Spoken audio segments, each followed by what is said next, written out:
Assalamualaikum warahmatullahi wabarakatuh. Selamat pagi semuanya.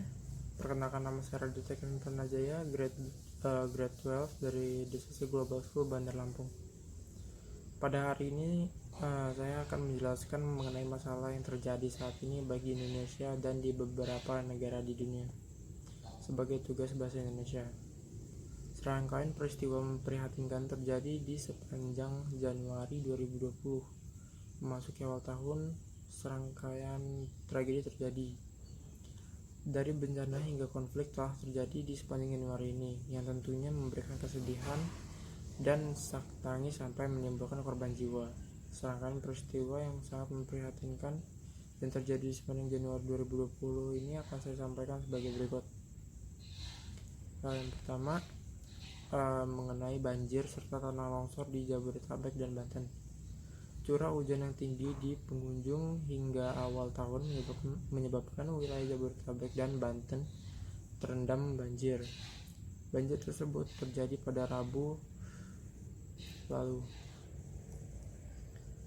Tidak hanya banjir, tanah longsor pun terjadi di wilayah Bogor dan Banten. Diperkirakan sebanyak 60 orang dinyatakan meninggal dunia, dan bencana ini menimbulkan kesedihan yang amat dalam, tentunya sangat menyelimuti kita semua. Masalah kedua mengenai kebakaran lahan dan hutan di Australia.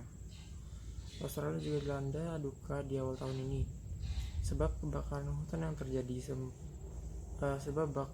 hutan yang terjadi pada 20 Desember 2019 lalu kembali terjadi di Januari ini. Kebakaran ini merupakan kebakaran yang cukup dahsyat. Luas lahan yang terbakar mencapai 60.000 km persegi yang setara dengan 2 kali luas negara Belgia. Sebanyak 28 orang dinyatakan meninggal dunia dan sekitar 480 juta satwa turut menjadi korban dalam tragedi kebakaran ini.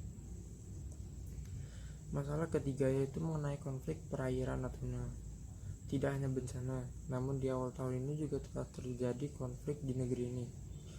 Pasalnya, Cina mengklaim bahwa perairan Natuna yang merupakan perairan milik Indonesia ini merupakan bagian kepemilikan Cina.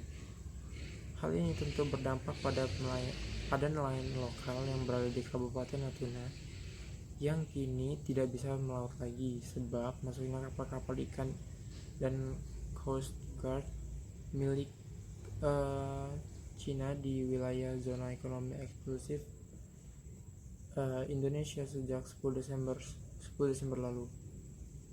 Masalah keempat mengenai perang rudal antara AS dan Iran. Konflik memanas juga terjadi antara negara Amerika Serikat dengan Iran. Konflik ini dapat mengancam kedamaian dunia dikarenakan perang dunia 3 kemungkinan bisa terjadi jika konflik kedua negara ini semakin memanas, sebab jika kedua negara ini berperang tentu akan menarik perhatian negara lain seperti Irak dan Inggris yang pasti akan ikut berperang. Konflik ini juga telah membuat Iran kehilangan jenderal mereka yaitu Qasem Soleimani yang terbunuh oleh serangan Amerika Serikat. Dan masalah terakhir dan terhangat saat ini yang tak kunjung kesudahan yang terjadi di segala penjuru dunia adalah mengenai wabah virus corona yang mematikan. Kejadian luar biasa juga terjadi di Januari ini. Dunia sedang dikhawatirkan oleh wabahnya virus corona yang mematikan. Virus ini pertama kali menyebar di Wuhan, Provinsi Hubei, Tengah Cina, dan kini sebanyak 38 negara di Amerika, Asia, Timur Tengah hingga Eropa menyatakan telah terinfeksi virus ini, termasuk Indonesia. Hingga saat ini, periode 2 Mei 2020, total jumlah kasus positif corona di dunia hari ini mencapai 3.344.000 pasien. Sementara total jumlah pasien yang meninggal dunia akibat COVID-19 secara global saat ini sudah sebanyak 238.663 jiwa dan 1.342 orang pasien sembuh.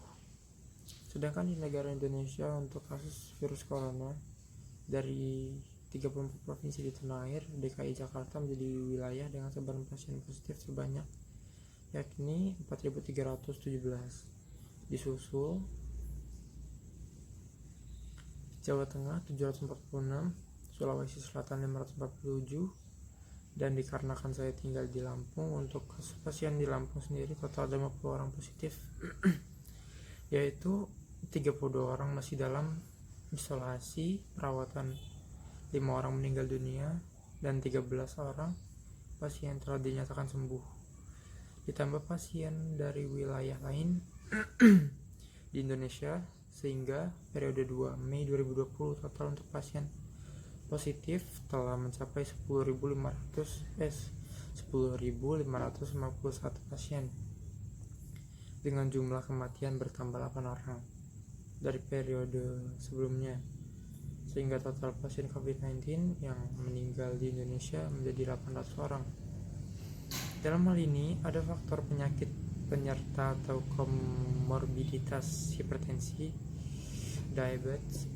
diabetes, jantung, dan penyakit paru-paru yang menyebabkan memburuknya kondisi pasien hingga menyebabkan pasien meninggal dunia. Semua tragedi yang terjadi ini merupakan peristiwa yang bisa kita jadikan pelajaran untuk melakukan hal yang lebih baik lagi dalam mencegah bencana ataupun menjaga persatuan dan kesatuan kita antar bangsa. Mari bersama-sama kita berdoa dan berusaha mencegah tragedi kemanusiaan seperti ini agar tidak terjadi lagi nantinya. Demikianlah pidato saya hari ini mengenai masalah apa saja yang terjadi baik di Indonesia dan di negara-negara lain. Terima kasih atas perhatiannya. Wabillahi taufiq wal hidayah. Wassalamualaikum warahmatullahi wabarakatuh.